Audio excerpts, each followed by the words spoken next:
ஆதியாகமத்தின் புஸ்தகம் 13வது அதிகாரத்தை இந்த நாளிலே நாம் தியானிக்க இருக்கிறோம். ஆதியாகமம் 13வது அதிகாரத்தின் துவக்கத்தை நாம் பார்க்கும்போது ஆபிரகாமும் அவனுடைய சந்ததியும் எகிப்திலிருந்து கானானுக்கு திரும்பி வருகிற ஒரு அற்புதமான காட்சி காண்பிக்கப்படுகிறது. இது எதற்கு அடையாளமாக இருக்குது என்று சொன்னால், பின்மாற்றத்தில் இருக்கிறவர்கள் மீண்டுமாய் தேவனிடத்திற்கு திரும்புகிற ஒரு அற்புதமான காட்சிக்கு அடையாளமாகவே காண்பிக்கப்பட்டிருக்கிறது. ஏனென்றால் ஆதியாகமம் 12வது அதிகாரத்திலே ஆண்டவர் ஆபிரகாமை கானான் தேசத்திற்கு என்று அழைத்தார். நான் காண்பிக்கிற தேசத்துக்கு போ என்று சொல்லும்போது கானான் தேசத்திற்கு என்று அழைத்தார். ஆபிரகாமோ கானான் தேசத்திலே குடியிருந்த போதிலும் பஞ்சம் வந்தவுடனே அவன் எகிப்துக்கு போகிற ஒரு அவல நிலை அப்படிதான் சொல்ல வேண்டும். எகிப்து என்பது அடிமைத்தன வீட்டை குறிக்கும். கடந்த தியானத்தில் கூட எகிப்துக்கு அவர்கள் போகின காட்சியை குறித்து நாம் பார்த்தோம்.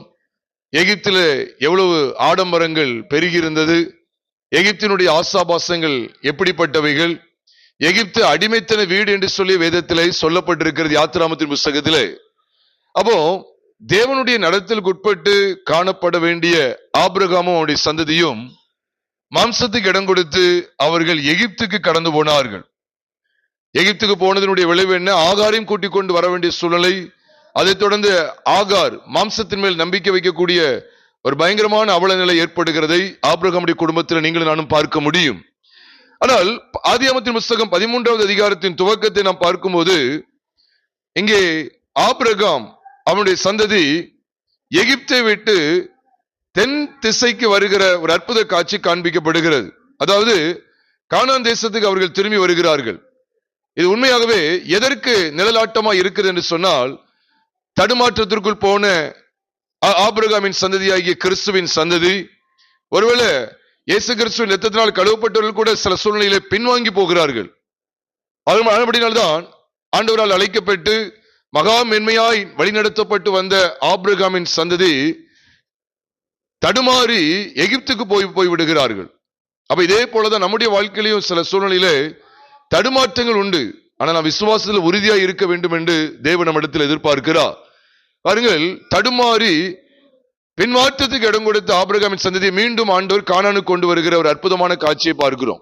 இது எதை காண்பிக்க அப்படி சொன்னா, இளையகுமாரன் தகப்பனை விட்டு தூரமாய் போய் தன் ஆஸ்திகளை எல்லாம் வேசியிடத்தில் செலவழித்து துன்மார்க்கமாய் ஆஸ்திகளை செலவிட்ட அந்த மனுஷன் திரும்பவுமாய் யாரிடத்தில் வருகிறான்? தகப்பனிடத்துக்கு வருகிறான். அந்த காட்சி உண்மையாவே இதற்கு ஒப்பனையாக கூட சொல்ல முடியும். அப்போ உலக சந்தோஷம், பாவ சந்தோஷங்கள் அடங்கிய எகிப்து, அந்த எகிப்திலிருந்து தேவன் அழைத்த கானான் தேசத்துக்கு, தேவனுடைய சித்தம் நிறைவேறுகிற, தேவனுடைய விருப்பம் உள்ள கானானுக்கு அவன் திரும்புகிற காட்சியை பார்க்கும்போது உண்மையாவே இளையகுமாரன் பின்மாற்றத்திலிருந்து தன் தகப்பனிடத்துக்கு மீண்டும் திரும்பி வருகிற ஒரு அற்புதமான காட்சிக்கு அடையாளமாகவே காண்பிக்கப்பட்டிருக்கிறது. அப்ப நாமும் கூட எப்பேற்பட்ட தடுமாற்றத்தில் விழுந்து போயிருந்தாலும், எப்பேற்பட்ட பாவ சோதனையில் விழுந்து போயிருந்தாலும், மீண்டும் நாம் தேவனிடத்திற்கு திரும்ப வேண்டும், திரும்ப கூடும், திரும்பும் வாய்ப்பு உண்டு என்பதை இந்த பகுதி நமக்கு மிக அழகாக காண்பிக்கிறது. அந்த மனுஷன் எங்கே வந்து சேருகிறான் என்று சொல்லி நாம் பார்ப்போமே, ஆனால் அவன் பெத்தேலுக்கு வருகிறான். அதுதான் நாம் இங்கே கவனிக்கிறோம். 3 மற்றும் 4 வசனங்களை பார்க்கும்போது ஆதியாகமத்தின் புஸ்தகம் 13வது அதிகாரம் 3 மற்றும் 4 நாம் கவனிக்கிறோம். அந்த பெத்தேலுக்கும் ஆயிக்கும் நடுவாக தான் முன்பு கூடாரம் போட்டான் பாத்தீங்களா, அங்கே வந்து சேர்கிறான். அங்கே ஏற்கனவே பலிபீடத்தை உண்டாக்கினான். அந்த பலிபீட ஸ்தலத்துக்கு போய் அங்கே கர்த்தருடைய நாமத்தை தொழுது கொள்ளுகிற அற்புதமான காட்சியை ஆபிரகாமுடைய வாழ்க்கையில நீங்கள் நானும் பார்க்க முடியும். பிரியமானவர்களே, எகிப்திலிருந்து இப்ப கானானுக்கு திரும்பி வருகிறார். இன்னொன்னு அழகா சொல்லணும் அப்படின்னு சொன்னா, பலிபீடம் இல்லாத எகிப்திலிருந்து பலிபீடம் உள்ள கானானுக்கு அவன் திரும்புகிறான். ஏனென்றால் எகிப்திலே பலிபீடம் கிடையாது, கர்த்தரை தொழுது கொள்ளுகிற அனுபவம் இல்லை, கர்த்தரை வாஞ்சிக்கிற, கர்த்தரை பற்றி கொள்ளுகிற அனுபவங்கள் எங்கே கிடையாது? அடிமைத்தன வீடாகிய எகிப்தில இல்லை. ஆகவேதான் அந்த எகிப்து உலகத்திற்கு அடையாளமாய் இருக்கிறது, மறந்துவிடக்கூடாது. ஏன்னா அது அடிமைத்தன வீடு என்று சொல்லும் போது, இந்த உலகத்திலே நம்மை அடிமைத்தனத்திற்குள்ளாக்க எத்தனையோ விதமான கிரியைகள் உண்டு, எத்தனையோ விதமான ஆசாபாசங்கள் உண்டு, எத்தனையோ விதமான மீடியாக்கள் உண்டு, எத்தனையோ விதமான இச்சைகளும் லௌகீக காரியங்களும் லோக சிற்றின்பங்களும் உண்டு என்பதை நாம் மறந்து போக வேண்டாம். ஆக இந்த காட்சியை நாம் அப்படியே பார்க்கும்போது எப்படி இருக்கு தெரியுமா? அழகா இருக்கு. உலகத்திலிருந்து பாருங்க, பலிபீடத்தை நோக்கி ஆபிரகாமின் சந்ததி பயணித்து வருகிறது. என்னதான் தடுமாற்றம் இருந்தாலும் அந்த தடுமாற்றத்தெல்லாம் உதறி போட்டு பிற்பாடு சிலுவையை நோக்கி கடந்து வருகிற ஆபிரகாமின் சந்ததி. ஏற்கனவே கூட சொல்லியிருக்கிறேன், பலிபீடம் என்கிற இடத்துல பலிபீடத்திலே பலி செலுத்தப்படுகிற அனுபவம் ஆதி நாட்களில் உண்டு. ஆக பலிபீடம் புதிய ஏற்பாட்டில் எதுக்கு அடையாளமாய் இருக்கிறது? கர்த்தராகிய இயேசு கிறிஸ்துவின் சிலுவைக்கு அடையாளமாய் இருக்கிறது. ஏனென்றால் சிலுவையிலே அவர் பலியானார், சிலுவையிலே கிறிஸ்து பலியானார். ஆக அக்காலத்திலே பலிபீடத்தின் மேலே அநேக விதமான பலிகள் செலுத்தப்பட்டு வந்தது. அநேக மிருக ஜீவன்கள் கொல்லப்பட்டு பலி செலுத்தப்பட்டு அந்த பலியின் மூலமாய் ஜனங்களை தேவன் அங்கீகரித்து வந்தார். அது பழைய காலம். ஆனா புதிய ஏற்பாட்டு காலத்திலே, பழைய ஏற்பாட்டு காலத்தில் வெளிப்பட்டதான பலிபீடம் எல்லாம் புதிய ஏற்பாட்டு கால சத்தியத்திலே கர்த்தராகிய இயேசு கிறிஸ்துவின் சிலுவைக்கும் அக்காலத்திலே செலுத்தப்பட்டு வந்த எல்லா பலிகளும் கிறிஸ்து இயேசுவை வெளிப்படுத்துகிறது என்பதை நீங்களும் நானும் அறிந்திருக்க வேண்டும். ஆக பிரியமானவர்களே, பலிபீடம் இல்லாத எகிப்தை துண்டித்து எகிப்தை விட்டு வெளியேறி பலிபீடத்தை நோக்கி ஆபிரகாமின் சந்ததி வருகிறது. அப்ப நான் அறிய வேண்டிய வெளியேறப்பட்ட சத்தியம் என்ன? பின்மாற்றத்திலிருந்து வெளியே வந்து ஸ்திரப்பட வேண்டிய ஒரு அனுபவம் எங்கே இருக்கிறது என்று சொன்னால் பலிபீடத்தில தான், சிலுவையில தான். ஏன் தெரியுமா? நம்முடைய அந்த சிலுவையில தான், கர்த்தராகிய இயேசு கிறிஸ்துவின் சிலுவையில தான் நம்முடைய ஒட்டுமொத்த பாவ வாழ்க்கை மாண்டு போய் கிடக்கிறது. நம்மை பாழாக்க நினைக்கிற உலகம் கல்வாரி சிலுவையிலே சிதையுண்டு இருக்கிறது. ஏன்னா எகிப்தை துண்டித்த மனுஷன் பலிபீடத்தை நோக்கி வருகிறான், கர்த்தரை அங்கே தொழுது கொள்ளுகிறான். அப்போ அதனாலதான் பாருங்க, ஆபிரகாமின் சந்ததியில உள்ள பென்யமின் கோத்திரத்தை சேர்ந்த தர்சு பட்டணத்தான் ஆகிய சவுலை நீங்கள் வேதத்திலே பார்ப்பீர்கள் என்றால், சவுல் என்கிற மனிதன் எவ்விதமான அனுபவத்திற்குள்ளே கடந்து வந்தார் என்று சொன்னால், கலாத்தியர் 6வது அதிகாரம் 14வது வசனத்தை நாம் பார்க்கும்போது, நானும் நம்முடைய கர்த்தராகிய இயேசு கிறிஸ்துவின் சிலுவையை குறித்து அல்லாமல் வேறு ஒன்றையும் குறித்து மேன்மை பாராட்டாது இருப்பேனாக. அவரால் உலகம் எனக்கு சிலுவையில் அறையுண்டது, நானும் உலகத்திற்கு சிலுவையில் அறையுண்டிருக்கிறேன் என்று சொல்லுகிறதை நீங்கள் நானும் வேதத்திலே பார்க்க முடியும். கர்த்தருடைய பரிசுத்த நாமம் மகிமைப்படுவதாக. ஆக பிரியமானவர்களே, அவராலே உலகம் எனக்கு சிலுவையில் அறையுண்டிருக்கிறது, நானும் உலகத்திற்கு சிலுவையில் அறையுண்டிருக்கிறேன் என்று அப்போஸ்தலனாகிய பவுல் சொல்லுகிறதை நாம் பார்க்கும்போது, ஆபிரகாமின் சந்ததியான் எதை மேன்மை பாராட்டுகிறார் என்று சொன்னால் பலிபீடமாகிய சிலுவையை மேன்மை பாராட்டுகிறார். அதைத்தான் இங்கே ஆபிரகாமின் சந்ததியிலே நாம் பார்க்கிறோம்.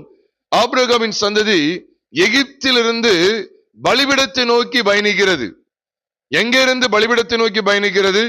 எகிப்து என்கிற உலகத்திலிருந்து. உலகத்துக்கு அடையாளமாய் இருக்கக்கூடிய அடிமைத்தன வீடாகிய எகிப்தை துண்டித்து அது பலிபீடமாகிய சிலுவையை நோக்கி பயணிக்கிறது. ஆக பிரியமானவர்களே, உலகத்துக்கு ஒத்த வேஷம் தரிக்கிறவர்கள் கர்த்தராகிய இயேசு கிறிஸ்துவின் சிலுவையின் மூலமாய் இவ்வளவு மேன்மையான சத்தியத்தை அறிந்து கொள்ளாதவர்கள் என்பதை விளங்கிக் கொள்ள முடியும். இந்த உலகத்துக்கு ஒத்த வேஷம் தரித்து இந்த உலகத்தின் ஆசாபாசங்களில் சிக்கிக் கொள்ளுகிற எந்த மனுஷனும் மனுஷியும் கர்த்தராகிய இயேசு கிறிஸ்துவின் சிலுவை அண்டை இன்றும் வரவில்லை என்றுதான் பொருள்படும். ஏனென்றால் நீங்க கவனித்து பாருங்க, இவன் எகிப்தை துண்டிக்கிறதும் பலிபீடத்தை நாடுவதும் நாம் பார்க்கும்போது, உண்மையாவே எகிப்திலே பலிபீடம் கிடையாது, உலகத்திலே பலிபீடம் கிடையாது. உண்மையாவே உலகத்திலே பலிபீடம் இல்லை, சபையில தான் பலிபீடம் உண்டு.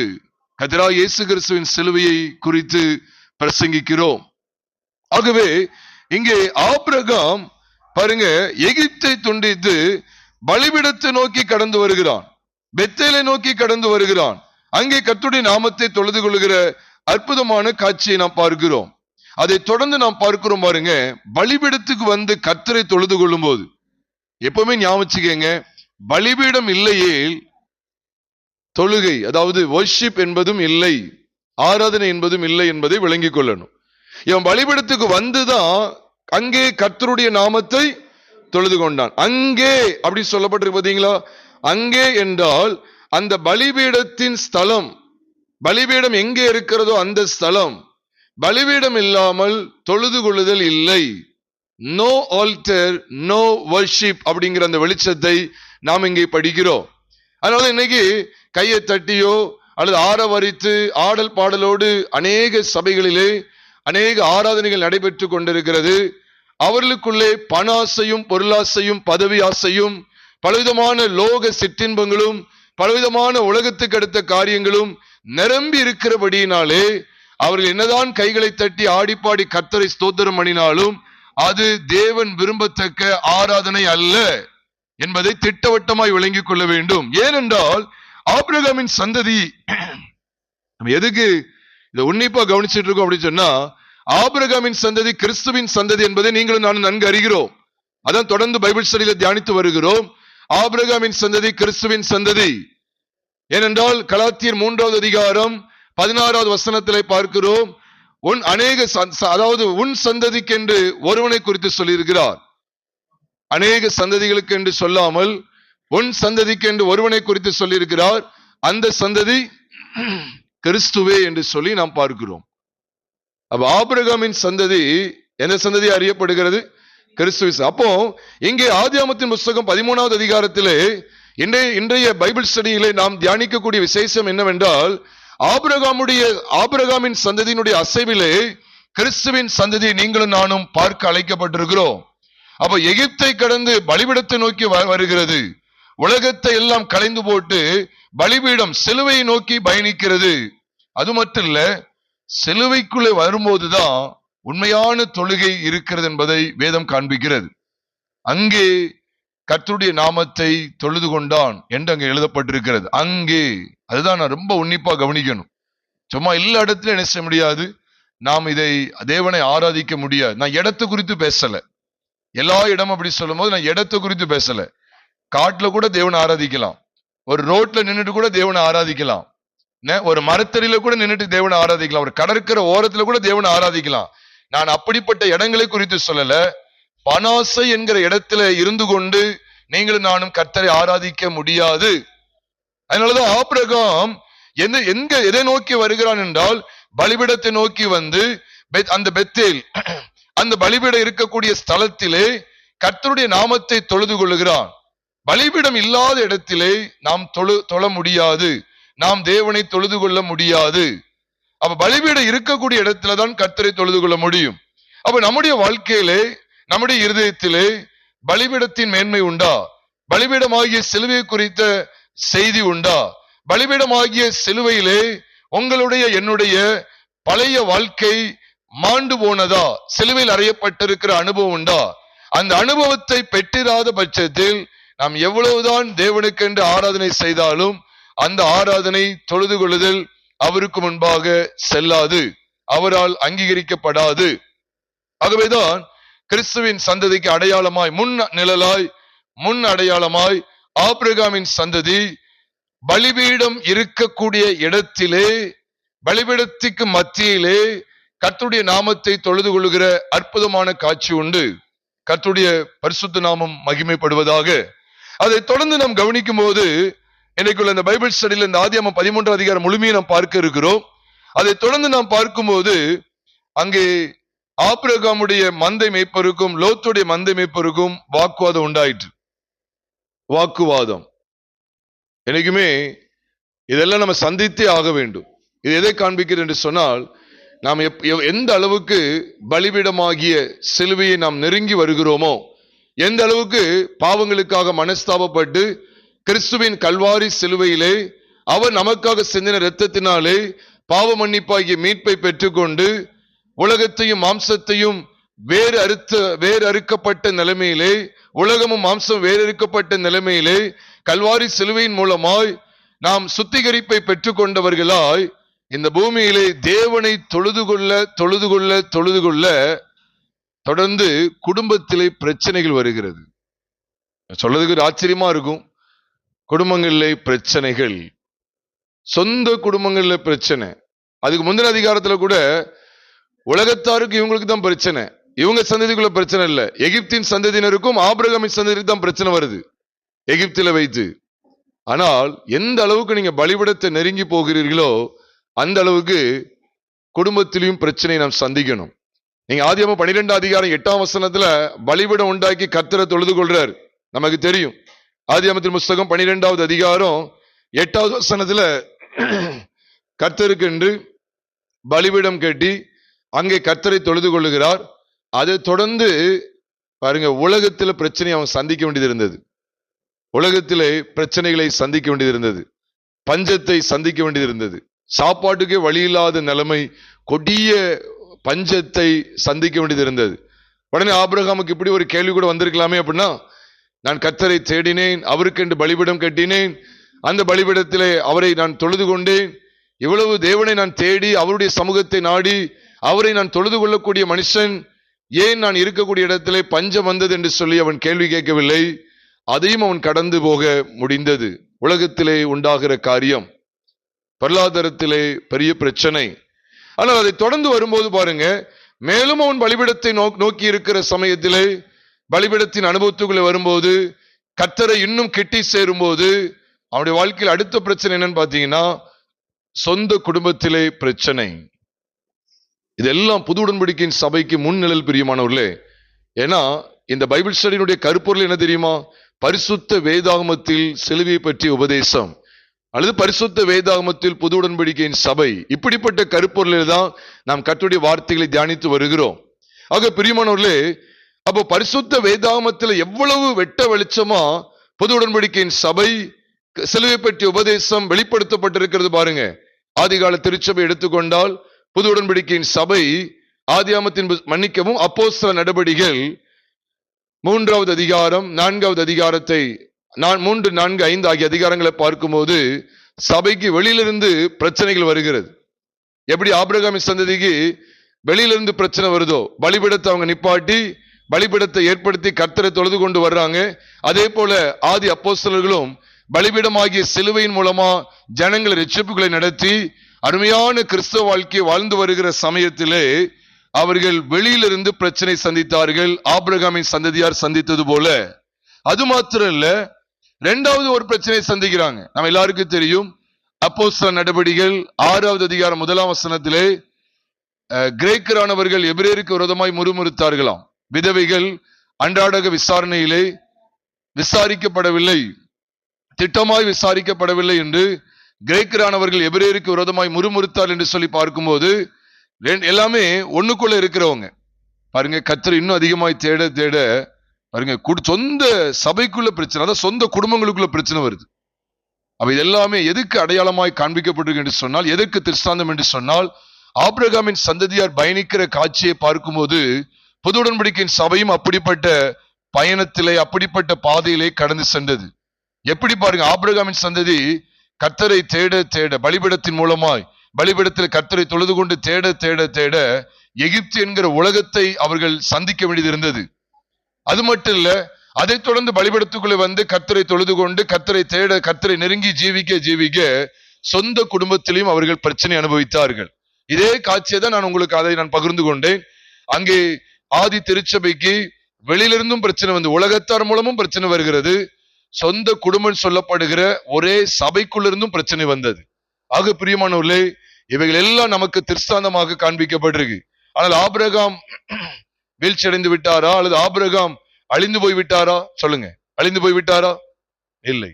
ஆபிரகாமும் அவருடைய சந்ததியும் ஸ்திரப்படுத்தப்பட்ட நிலைமையிலே நின்றது. எந்த அளவுக்கு அவங்க பலிபீடத்தை பற்றி கொண்டு கர்த்தரை தொழுது கொண்டு கர்த்தருக்குள்ளாக ஸ்திரப்பட்டு கர்த்தரை நெருங்கி ஜீவிக்கிறார்களோ, அந்த அளவுக்கு அவர்கள் உலகத்திலும் பிரச்சனை சந்திக்க வேண்டியது இருந்தது, தங்கள் சொந்த குடும்பத்திலும் பிரச்சனை சந்திக்க வேண்டியது இருந்தது. அவங்க பிரச்சனை இவ்விதமாகத்தான் பெரும்பாலும் இருக்கும்.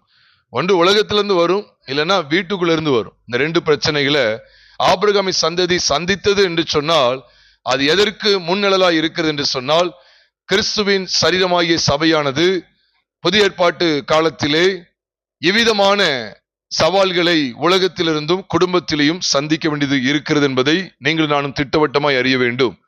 பாருங்க, குடும்பத்துக்குள்ளே கடுமையான வாக்குவாதம் உண்டாகிறது. ஆபிரகாமின் மந்தை மேய்ப்பருக்கும் லோத்துவின் மந்தை மேய்ப்பருக்கும் இடையில பயங்கரமான பிரச்சனை வருகிறது, வாக்குவாதம் வருகிறது. இதெல்லாம் நீ அமைச்சுக்கங்க. அதுல ஆண்டவர் வேறு பிரிக்கிறார். பொதுவாகவே ஆபிரகாமின் சந்ததி எப்பொழுதுமே வேறு பிரிக்கப்பட்டு கொண்டே இருக்கும். அதுதான் அடுத்த சத்தியத்துல நம்ம தொடர்ந்து படிக்கக்கூடிய அடுத்த சத்தியத்தினுடைய வெளிப்பாடு என்னவென்றால், ஆபிரகாமின் சந்ததியாகிய கிறிஸ்துவின் சந்ததி அவ்வப்போது வேறு பிரிக்கப்பட்டு கொண்டே இருக்கும். முதல்ல பாருங்க, ஆபிரகாமை ஊர் என்கிற பட்டணத்திலிருந்து வேறு பிரித்து கொண்டு வருகிறார். எவ்வளவு அழகா இருக்கு பாருங்க. ஊர் என்கிற பட்டணத்திலிருந்து வேறு பிரித்து கொண்டு வருகிறார். கானான் தேசத்துக்கு வந்த உடனே கானானியர் தேசத்துல குடியிருக்காங்க. கானானியருடைய சுபாவங்களிலே அவர்கள் உட்படாதபடி, கானானியருடைய சுபாவங்களுக்கு அவர்கள் உட்பட்டு போகாதபடி, கானானியரிடத்திலிருந்து கானானியரின் பொல்லாத சுபாவங்களுக்கு அவர்கள் வேறு பிரிக்கப்பட்டவர்களாய் விலகி ஜீவித்தார்கள். அதை தொடர்ந்து நீங்க கவனித்து பாருங்க, எகிப்தியருக்கு அவர்கள் எகிப்திலிருந்து அவர்கள் வேறு பிரிக்கப்படுகிறார்கள். அதுக்கப்புறம் பாருங்க, லோத்துக்கு சம்பந்தப்பட்ட நபர்களிலிருந்து இவர்கள் வேறு பிரிக்கப்படுகிறார்கள். அதையும் தொடர்ந்து கவனித்து பார்ப்பீர்கள் என்றால், சோதோமின் ராஜாவுக்கு இவர்கள் நீங்களாக்கப்பட்டவர்களாய் வேறு பிரிக்கப்படுகிறார்கள். இவ்விதமா தொடர்ந்து படிக்கும் போது ஆகாருக்கும் இஸ்மவேலுக்கும் இந்த ஆபிரகாமின் சந்ததி வேறு பிரிக்கப்படுகிறது, விளக்கப்படுகிறது. அதுக்கப்புறம் பார்த்த கேத்துராளின் பிள்ளைகளுக்கு அவர்கள் விளக்கமாகிறார்கள். இவ்விதமா அவர்கள் வேறு பிரிக்கப்படுகிற அற்புதமான காட்சி நீங்கள் நானும் பார்த்து கொண்டே வரலாம். வேறு பிரிக்கப்படுதல், வேறு பிரிக்கப்படுதல், வேறு பிரிக்கப்படுதல். அப்ப ஆபிரகாமின் சந்ததி அப்படின்னு சொன்னாலே கிறிஸ்துவின் சந்ததி என்று நாம் சொல்லுகிறோமே புதிய ஏற்பாடு சத்தியத்தின் அடிப்படையில். அதற்கு ஒரு முக்கியமான காரணம் என்ன தெரியுமா? அவர்கள் வேறுபாட்டின் ஜீவியத்தை வாழ்ந்தவர்கள், வேறுபாட்டின் ஜீவியத்தில் இருந்தவர்கள். வேறுபாடு இருந்தது, வேறுபாடு இருந்தது. அப்ப நம்முடைய வாழ்க்கையில வேறுபாடு இருக்கணும். அதனாலதான் பாருங்க, இருதயத்தில் குத்தப்பட்டவர்களாகிய ஏறக்குறைய 3000 பேரிடத்தில் சொல்லப்பட்ட வார்த்தைகள் என்ன? அப்போஸ்தலர் நடபடிகள் 2வது அதிகாரம் 40ஆம் வசனத்திலே அவர்களுக்கு வேண்டிய ஆலோசனைகள் எல்லாம் சொல்லப்பட்டு, இந்த மாறுபாடான சந்ததிக்கு நீங்கள் உங்களை விலக்கி உங்களை ரட்சித்துக் கொள்ளுங்கள் என்று சொல்லப்பட்டிருக்கிறது.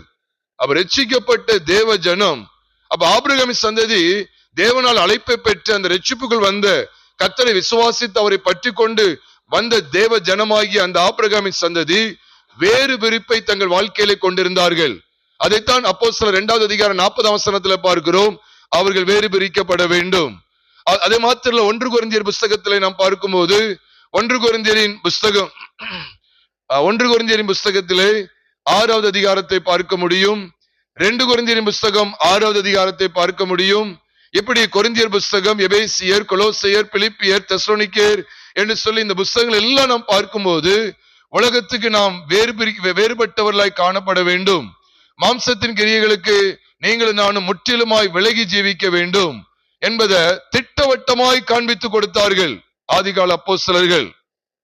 ஆனபடினால் தான் பிரியமானவர்களே, ஆபிரகாமின் சந்ததியும் கிறிஸ்துவின் சந்ததியும் ஒரே வெளிச்சத்திலே நடந்தது அப்படிங்கிறத திட்டவட்டமாய் அறிய முடியும். அதனாலதான் பவுல் மூலமா ஆவியானவர் ஸ்ட்ராங்கா சொல்றார், தெளிவா சபைகளுக்கு சொல்லிக் கொடுக்கிறார். ஆபிரகாமின் சந்ததி கிறிஸ்துவின் சந்ததி, கிறிஸ்துவின் சந்ததி ஆபிரகாமின் சந்ததி. அவ கிறிஸ்துவின் சந்ததி எப்படியோ ஆபிரகாமின் சந்ததியும் அப்படியே. காரணம் என்ன? வேறு பிரிக்கப்பட்டவர்களாய் வாழ்ந்தார்கள். உலகத்துக்கு ஒத்த வேஷம் தரிக்கவில்லை. தடுமாற்றம் வந்தாலும் உலகத்துக்கு அவர்கள் ஒத்து போகவே இல்லை. உலகத்துக்கும் உலகம் வேறு, நாங்கள் வேறு என்று சொல்லி வேறு பிரிக்கப்பட்டவர்களாய் காணப்பட்டார்கள். பிரியமானவர்களே, கர்த்தருடைய பரிசுத்த நாமம் மகிமைப்படுவதாக. இங்கே பாருங்க, ஆபிரகாம் கர்த்தரை பலிபீடத்தில் தொழுது கொள்ளும் போது அவனுக்குள்ளே காணப்பட்ட நற்சுபாவத்தை பாருங்க. பலிபீடத்தை காண்பித்து கொடுத்து அதுல கர்த்தரை தொழுது கொள்ளும் போது அந்த ஆபிரகாமின் சந்ததி எப்படி விளங்குது அப்படின்னு சொன்னா, அருமையா பாருங்க. ஆபிரகாம்கிட்ட இருந்து வெளிப்பட்ட அந்த சுபாவத்தை பாருங்க. எல்லாரும் பலிபீடத்துக்கு வந்து கர்த்தரை தொழுது கொண்டாங்கன்னு சொல்லி பைபிள்ல இல்ல. ஆபிரகாம் அந்த பலிபீடத்துக்கு வந்து கர்த்தருடைய நாமத்தை தொழுது கொண்டான் இருக்கு. அப்போ பலிபீடத்தின் மூலமாய் கர்த்தராகிய இயேசு கிறிஸ்துவின் சிலுவை பற்றுகிற அந்த சிலுவை பற்றிய உபதேசத்தின் மூலமாய் நீங்களும் நானும் நம்முடைய வாழ்க்கையிலே எப்படிப்பட்ட பிரதிபலிப்பை பார்க்கிறோம் என்றால் பரிசுத்தம். பாருங்க, ஆபிரகாமின் தலைமையில தான் எல்லாரும் வர்றாங்க. அன்று ஆபிரகாம் தான் அழைக்கிறார், அவங்களோட சேர்ந்து இவங்க எல்லாம் சேர்ந்து வர்றாங்க. இப்போ இந்த இடத்துல தீர்மானிக்க வேண்டியது ஆபிரகாம் தீர்மானிக்க முடியும், அவனுக்கு முழு உரிமை இருக்கு. அந்த முழு உரிமையை விட்டு கொடுக்கிறார். இதுதான் பலிபீடத்தோடு ஐக்கியமா இருக்கிறவர்களுடைய அருமையான அனுபவம். பிரியமானவர்களே, இது உண்மை, இதுதான் அருமையான அனுபவம். ஏனென்றால் ஆபிரகாம் அந்த பலிபீடத்தின் மேன்மையை அனுபவிக்கிற இடத்துல காணப்பட்டிருந்தபடினாலே லோத்து அவனுடைய அண்ணன் மகன் தான். அண்ணன் மகன் அவன் சாதாரணமா சொல்லிருக்கலாம், நான் இங்க போறேன், நீ உனக்கு தேவைன்னா இங்க போ, இல்ல என் கூட வசம் வந்துகிட்டு அப்படின்னு கூட சொல்ல முடியும். இல்லை, தன்னுடைய எல்லா உரிமைகளையும் கூட அவன் இழந்து போவதற்கு கூட அவன் ஆயத்தமாய் இருந்தான். பிரியமானவர்களே, நாமும் கூட தேவனுடைய சமூகத்திலே இவ்விதமான தெய்வீக சுபாவங்களை பிரதிபலிக்க அழைக்கப்பட்டிருக்கிறோம். ஆண்டவருடைய பரிசுத்த நாமம் மகிமைப்படுவதாக. அப்போ யாருக்கு தான் இப்படிப்பட்ட வெளிப்பாடு கிடைக்கும் என்று சொன்னால், பலிபீடமாகிய சிலுவையிலே தங்களை ஒப்பு கொடுத்தவர்கள், கர்த்தராகிய இயேசு கிறிஸ்துவின் சிலுவையிலே என்னுடைய பழைய மனுஷன் மாண்டு விட்டான் என்கிற வெளிச்சத்தை பெற்றுக்கொண்டவர்கள் மாத்திரமே இப்படிப்பட்ட தெய்வீக சுபாவத்துக்குள்ளே வர முடியும், மற்றபடி வர முடியாது. அதனாலதான் அங்க சொல்லப்பட்டிருக்கு, பலிபீடத்துக்கு வந்து அங்கே கர்த்தரை தொழுது கொள்ளுகிறான். அப்ப யாருடைய வாழ்க்கையிலெல்லாம் பலிபீடம் இருக்கிறதோ அப்படின்னா என்ன அர்த்தம்? சிலுவையிலே அறையப்பட்ட அனுபவம் இருக்கிறதோ. பவுல் சொல்றார் பாத்தீங்களா, கிறிஸ்துவுடனே கூட சிலுவையில் அறையப்பட்டேன், ஆயினும் பிழைத்திருக்கிறேன், இனி நான் அல்ல கிறிஸ்துவே எனக்குள் பிழைத்திருக்கிறார் என்று கலாத்தியர் 2:20 வாசிக்கிறோமே. அந்த சத்தியத்தின்படி நாம் நம்முடைய வாழ்க்கையை அமைத்துக் கொள்வோமே ஆனால் நிச்சயமாகவே நமக்குள்ளின் தெய்வீக சுபாவங்கள் இருக்கும். இல்ல இந்த இடத்துல நான் எவ்வளவு பெரிய ஆள் அப்படின்னு சொல்லி தன்னை காமிச்சிருக்கலாம். ஆபிரகாம் காண்பிக்கவில்லை. நான் எடுக்கிற தீர்மானம் தான் இங்கே செயல்படும் என்று சொல்லி தன்னை அங்கே ஒரு பெரிய தலைவனாக காண்பித்திருக்கலாம். அதையும் செய்யவில்லை. காரணம் என்னவென்றால், பலிபீடத்தின் அனுபவத்தில் உள்ளவர்களுடைய வாழ்க்கையிலே மாம்சம் எல்லாம் பூஜ்ய நிலைமையிலேயே காணப்படும். பிரியமானவர்களே, இதுதான் மகா மேன்மையான செல்வி பற்றிய உபதேசம். மாம்சம் வெளிப்படாது. இன்னைக்கு வயதுல மூத்தவர்களாக இருக்கட்டுமே, இன்னைக்கு பேராயர், பிஷப், முதன்மை பேராயர், ரெவரண்ட், ரைட் ரெவரண்ட், இப்படிலாம் சொல்லி பாஸ்டர், ரெவரண்ட் சொல்லி பல பட்டங்களை குவித்து கொண்டவர்கள் தங்களிடத்தில் இருக்கக்கூடிய உடன் ஊழியர்கள் ஒரு நன்மையான ஆலோசனை சொன்னா கேட்பார்களா? கட்டாயம் கேட்க மாட்டாங்க. அது தேவ ஆலோசனையாகவே இருந்தாலுமே புறக்கணிப்பார்கள். அப்படி கேட்டு நான் செய்யற அளவுக்கு நான் ஒன்னும் குறைந்து போனவன் அல்ல, நான் ஒன்னும் குறைஞ்சவன் கிடையாது அப்படின்னு சொல்லி ஒரு துணிகரமான ஒரு நிலைமையில தான் முதன்மை பேராயர்கள் கூட காணப்படுவார்கள். காரணம் என்னவென்றால், அவர்கள் பலிபீடத்துக்குள்ளே வரவே இல்லை. பலிபீடமாகிய சிலுவையிலே தங்கள் பழைய மனுஷனாகிய ஆதாம் மாண்டு போன காட்சியை அவர்கள் இன்னும் வரை காணவில்லை என்றுதான் உண்மையான அர்த்தம். இதை தெளிவாக விளங்கிக் கொள்ளுங்கள். ஒரு மனுஷனுக்குள்ள மாம்சம் வெளிப்பட்டு கொண்டே இருக்கிறதா? ஒரு மனுஷன் ஒரு மனுஷனுக்குள்ள நான் எவ்வளவு பெரிய ஆளுன்னு சொல்லி தன்னையே காண்பித்துக் கொண்டு இருக்கிறார்களா? அல்லது அவர்களை குறித்து ஏதாவது ஒரு சின்ன ஒரு குறைச்சல, ஒரு சின்ன ஒரு அவமதிப்பா ஒண்ணு யாராவது சொல்லிட்டாங்கன்னா அதை அவர்கள் தாங்கிக் கொள்ள முடியாத அளவுக்கு கோபம் எழும்புகிறதா? அவர்கள் இன்னும் பலிபீடமாகிய சிலுவைக்குள் வரவில்லை என்ற அர்த்தம். அவர்கள் தொழுது கொள்கிறதெல்லாம் வேஸ்ட். அதுல ஒரு காரஸ்வரம் கிடையாது, அதுல எதுவுமே பலன் கிடையாது. பிரியமானவர்களே, அடுத்தடுத்து பாருங்களேன், எவ்வளவு மகா மேன்மையான வெளிச்சத்தை தேவன் வெளிப்படுத்தி கொண்டிருக்கிறார். இந்த அனுபவம் யாருக்கு தெரியுமா? நாம் சகோதரர். நமக்குள்ள ஏன் வாக்குவாதம் வேணும்? வாக்குவாதத்தை நிறுத்தக்கூடிய, சொந்த குடும்பத்தில் நடக்க அந்த வாக்குவாதத்தை நிறுத்தி நாம் சகோதரன் சொல்லி ஒரு சமாதானத்தை உண்டு பண்ணக்கூடிய ஒரு அருமையான அனுபவம் யாருக்குள்ளதான் இருக்கும் அப்படின்னு கேட்டா, பலிபீடத்தை சந்தித்தவர்களுக்குள்ளதான் காணப்படும். பலிபீடம் இல்லாதவர்களுக்குள்ளே இது துளியளவும் காணப்படாது. அதனாலதான் இந்த பலிபீடமாகிய சிலுவையை குறித்த உபதேசத்தை அழுத்தம் கொடுத்து பேசிக்கொண்டே இருக்கிறோம். காரணம் என்ன? அந்த பலிபீடத்தில தான் நம்முடைய ஒட்டுமொத்த பாவ வாழ்க்கையும், நான் என்கிற சுயம் நிறைந்த வாழ்க்கையும், நான் என்கிற பெருமை கொண்ட வாழ்க்கையும் செத்து மாண்டு கிடக்கிறது. கர்த்தருடைய பரிசுத்த நாமம் மகிமைப்படுவதாக. அதுதான் ஆபிரகாமுடைய வாழ்க்கையினுடைய பிரதிபலிப்பாக நீங்களும் நானும் பார்க்கிறோம். பாத்தீங்களா? அப்ப ஆபிரகாமின் சந்ததி கிறிஸ்துவின் சந்ததினா, கிறிஸ்துவின் சந்ததி யார்? கிறிஸ்துவின் உடையவர்கள் யார்? நம்ம எல்லாருக்கும் தெரியும். கலாத்தியர் 3வது அதிகாரம் கடைசி வசனத்துல போட்டிருக்கு, அவர்கள் ஆபிரகாமின் சந்ததி யாருன்னா அவர்கள் கிறிஸ்துவினுடையவர்கள் போட்டிருக்கு. அப்படியே போட்டிருக்கா இல்லையா? போட்டிருக்கு. அவர்கள் ஆபிரகாமின் சந்ததி யாருன்னா அவர் கிறிஸ்துவினுடையவர்கள். கிறிஸ்துவினுடையவர்கள் எல்லாரும் ஆபிரகாமின் சந்ததி யார்? அந்த கிறிஸ்துவினுடையவர்கள் யார் என்பதை அதே கலாத்தியர் 5வது அதிகாரம் 24ஆம் வசனத்துல சொல்லுகிறார். கிறிஸ்துவினுடையவர்கள் தங்கள் மாம்சத்தையும் அதன் ஆசை இச்சைகளையும் சிலுவையில் அறிந்திருக்கிறார்கள். பலிபீடத்தை கண்டுகொண்ட மனிதர்களுக்கு தான் இது தெல்ல தெளிவாக தெரியும், மற்றவர்களுக்கு தெரியவே தெரியாது. நல்ல பைபிள் காலேஜ் கூட படிச்சிருந்திருப்பாங்க, பெரிய பெரிய பைபிள் காலேஜ்ல பெரிய பெரிய பட்டமும் வாங்கியிருப்பாங்க. ஆனா கோபப்படுறது பாவம்னு உங்களுக்கு தெரியாது. என்ன ஒருத்தர் எப்படி பேசலாம், இப்படி எதிர்த்து பேசலாம்? அவன் இன்னைக்கு பைபிள் காலேஜ் படிச்சுட்டு வந்துட்டு நான் எத்தனை வருஷம் அனுபவம் வச்சிருக்கேன் தெரியுமா, என்ன எப்படி நீ பேசலாம் அப்படின்னு வர்றவங்க, நீ பைபிள் காலேஜ் படிச்சு வேஸ்ட். பலிபீடத்துக்கு வந்து பார். பைபிள் காலேஜுக்கு போய் போய் உன் வாழ்க்கையை நீ தொலைச்சிட்ட. பலிபீடத்துக்கு வந்து பார், அப்படிதான் நம்ம சொல்லணும். பலிபீடத்துல தான் பிரியமானவர்களே சுயம் சாகிறது. சிலுவையில தான் நம்முடைய பழைய மனுஷன் மாண்டு கிடக்கிறான். ரோமர் 6:6 அதைத்தான் சொல்லுகிறது. நம்முடைய பழைய மனுஷன் அவரோட கூட சிலுவையில் அறையப்பட்டது என்று அறிந்திருக்கிறோம். பலிபீடத்தின் அனுபவத்திற்குள்ளே ஆபிரகாம் இருந்தபடியினால்தான் அங்கே ஆபிரகாமுடைய சுபாவத்தில் இப்படிப்பட்ட மாறுதல் வெளிப்பட்டதை நீங்கள் நானும் பார்க்கிறோம். சிலுவை பற்றிய உபதேசத்தை ஏதோ கற்றுக்கொள்வதனாலே அல்ல, அதை கற்றுக்கொண்டு அபியாசப்படுத்துகிறதுல தான் தெய்வீக சுபாவங்கள் வெளிப்படும். அதைத்தான் இங்கே கவனிக்கிறோம். பாருங்க, ஆபிரகாமின் சந்ததியிலே இப்பொழுது 2 கூட்டம் உண்டாகிறது. ஒன்று லோத்துவை சார்ந்தவர்கள், இன்னொன்று ஆபிரகாமை சார்ந்தவன் சொல்லி 2 கூட்டம் உண்டாகிறது.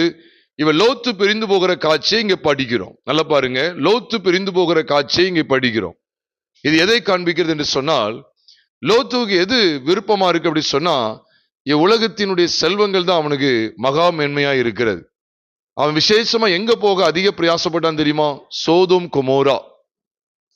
கொமோராவுக்கு போக பிரயாசப்பட்டான். ஏன் போகணும்னு நினைச்சான் தெரியுமா? நம்ம எல்லாருக்கும் தெரியும்.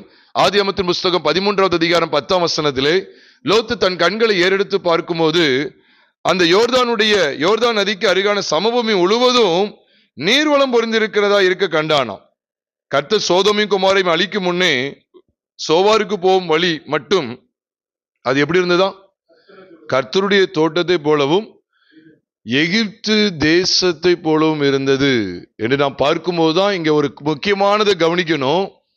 லோத்து எதை பார்க்கிறான், எதை அறிகிறான்னு சொன்னா, அப்போ அந்த சோதோம் குமோரா அதை சுற்றி உள்ள பகுதி அவனுக்கு எப்படி தெரியுதுன்னு சொன்னா, கர்த்தருடைய தோட்டத்தை போலவும் எகிப்து தேசத்தை போலவும் இருந்ததாம். நான் ஏற்கனவே கூட சொன்னேன், எகிப்து தேசம் ஆடம்பரத்திற்கு பேர் போனது, பலவிதமான லோக சிற்றின்பங்களுக்கு பேர் போனது, பலவிதமான இச்சைகள், மேக்கப் திங்ஸ் சொல்லுவாங்க. அதாவது சிகை அலங்காரங்களோ அல்லது முக அலங்காரம் செய்கிற பொருட்கள் இருக்கு பார்த்தீங்களா, அந்த பொருட்கள், வாசனை உள்ள திரவியங்கள், சென்ட் அப்படின்னு சொல்றோமே, இதற்கெல்லாம் பேர் போனது எகிப்து. இன்னைக்கு இதை காண்பித்துதான் உலகம் என்ன செய்யணும், மயங்கி கொண்டிருக்கிறது. உலகம் அநேகரை மயக்கி கொண்டிருக்கிறது. பாருங்க, அப்போ இந்த லோத்துக்கு அது எப்படி தெரிஞ்சுன்னா எகிப்து தேசத்தை போல இருக்கு. அதாவது இந்த மனுஷன் அதுக்கு முன்னால் எங்க போயிட்டு வர்றான்னு பாருங்க, எகிப்துக்கு போய்விட்டு வருகிறான். லோத்து ஆபிரகாமுடைய சந்ததியோடு எங்க இருந்து வர்றான்? 12ஆம் அதிகாரத்துல லோத்து எங்கதான் போயிருக்கான்? எகிப்துக்கு போயிட்டு வந்த உடனே இப்ப எகிப்து அவனுடைய இருதயத்தில் அப்படியே அடிச்சுக்கிட்டு இருக்கு. நல்ல கவனிங்க, எழுத்தின்படிதான் லோத்து எகிப்துக்கு போகல, ஆனா எகிப்தை போல இருக்கக்கூடிய இன்னொரு இடத்துக்கு போகிறான். ஏன்னா அவன் எகிப்தினுடைய வளம், எகிப்தினுடைய மேன்மை எல்லாவற்றையும் கண்டவன்.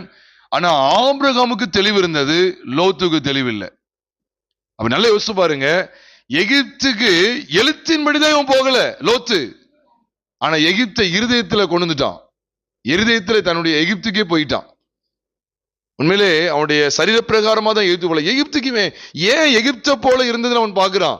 ஏன் சோதோம் குமாராவுக்கு போனான் தெரியுமா? அதுக்கு முன்னால் அவனுக்கு விசிட் எங்க இருந்துச்சுன்னா எகிப்துக்கு இருந்துச்சு.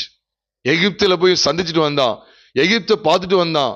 எத்தனை நாள் இருந்தாங்களோ தெரியாது, ஒரு சில நாட்கள் கூட இருந்திருக்கலாம், நமக்கு தெரியாது. ஆனா அங்க இருந்து எல்லாத்தையும் பார்த்த உடனே அவனுக்கு எல்லாம் அப்படியே படம் போல அவனுக்கு வந்துட்டு. அப்போ போட்டோலாம் கிடையாது. இன்னைக்கு கேமரா, டிவி இதெல்லாம் மொபைல்லாம் கொடுத்துட்டோம்னா கொடைக்கானல போய் போட்டோ எடுக்கிற மாதிரி, குற்றாலத்துல போய் போட்டோ எடுக்கிற மாதிரி லோத்துவம் குடும்பம் என்னச்சுன்னா போட்டோ எடுத்துக்கிட்டே இருந்திருப்பாங்க. ஏன் இது அழகா இருக்கு, இது நல்லா இருக்கு, இது இப்படி இருக்கு பாருங்க, இது எவ்வளவு செல்வ செழிப்பா இருக்கு அப்படின்னு நல்லா போட்டோ எடுத்திருப்பாங்க. போட்டோ கிடையாது, இருதயம் அதை இச்சித்துக்கிட்டே இருக்கு. அவன் எகிப்துல இருந்து வெளியே வந்தானே ஒழிய பலிபீடத்துக்கு வரவில்லை. அதனாலதான் பாருங்க, ஆபிரகாம் பலிபீடம் இருக்கக்கூடிய கானான்ல தரித்திருக்க சம்மதிக்கிறார். ஆனா லோத்து பலிபீடம் இல்லாத சோதோம் குமோராவுக்கு ஓடுகிறார். இதுதான் பெரிய பிரச்சனை பிரியமானவர்களே. பலிபீடம் இல்லாத கிறிஸ்துவை, சிலுவை இல்லாத கிறிஸ்துவை ஆராதிக்க அநேகர் துணிந்திருக்கிறார்கள். அது ஆபத்து. அதனாலதான் லோத்து போகிற காரியம் எப்படி இருக்குன்னா, லோத்து போகிற சோதோம் குமோராவில் சிலுவை இல்லை, அங்கே பலிபீடம் கிடையாது, அங்கே பலிபீடம் கிடையாது. அது அழிவுக்கு எத்தனமான பட்டணம். இன்னைக்கு அநேக லோத்துவை போலவே சிலுவை இல்லாத, பலிபீடம் இல்லாத சோதோம் கொமோராவை, சிலுவை இல்லாத கிறிஸ்துவை தான் தழுவிக்கொள்ள பிரயாசப்படுகிறார்கள். இஷ்டத்துக்கு போவார்கள், வருவார்கள். சபைக்கு வார வாரம் போய் விடுகிறேன், காணிக்கை கொடுக்கிறேன், கர்த்தரை ஆராதிக்கிறேன், பாடுகிறேன், பாடலை பாடி மகிமைப்படுத்துகிறேன், அந்நிய பாஷைகளை பேசுகிறேன், ஆவியிலே நிறைகிறேன் என்றெல்லாம் சொல்லுவார்கள். ஆனால் அவர்களுடைய உள்ளத்தில் இருக்கிற உலகத்தை கடுகளவும் கடிந்து கொள்ளக்கூடாது. இதான் சிலுவையில் அறையப்படாத கிறிஸ்துவை தழுவிக் கொள்வது. அதனாலதான் இன்னைக்கு சபைகள் எக்கச்சக்கமா இருக்குதே. தடிக்கு விழுந்தா சபை அப்படின்னு சொல்லுகிற அளவுக்கு எத்தனை இடங்கள்ல இருக்கு. ஆனா சிலுவையை காண்பித்து கொடுக்க, நீ இப்படிதான் வாழணும், பரிசுத்தமாய் வாழணும், இச்சை அடக்கம் உள்ளவளா இருக்க வேண்டும், பிறரை மன்னிக்க வேண்டும், கசப்புக்கு இடம் கொடுக்க கூடாது, உன் காணிக்கையெல்லாம் இரண்டாவது, நீ பரிசுத்தமாய் வாழ்கிறாயா, உன்னுடைய ஒட்டுமொத்த மாம்ச இச்சைகளும் சிலுவையிலே மாண்டு விட்டது என்பதை விசுவாசிக்கிறாயா? அவ கல்வாரி சிலுவையை நோக்கி பார், அங்கேதான் உன்னுடைய பழைய பாவ வாழ்க்கை மாண்டு கிடக்கிறது, அங்கேதான் உன்னை பாழாக்குகிற ஒட்டுமொத்த பாவத்தன்மை கொண்ட பழைய மனுஷன் செத்து கிடக்கிறான் என்கிற சத்தியத்தை காண்பித்துக் கொடுத்தால் பிடிக்க மாட்டேங்குது. அதுதான் இந்த லோத்துடைய கதை. இந்த லோத்துடைய கண்கள் எதை நாடிச்சு என்று சொன்னால், சிலுவை இல்லாத, பலிபீடம் இல்லாத பட்டணத்தை நாடினது. ஆனா ஆபிரகாம் எதுல இருக்க பழக்க வைத்துக் கொண்டார், எதுல இருக்க சம்மதித்துக் கொண்டார்? பலிபீடம் இருக்கக்கூடிய கானானை பற்றி கொண்டார். பாருங்க, இந்த கானானுக்கு முன்னால எகிப்து வருது, இந்த கானானை தொடர்ந்து மறுபடி பாருங்க இப்ப சோதோம் கொமோரா வருது.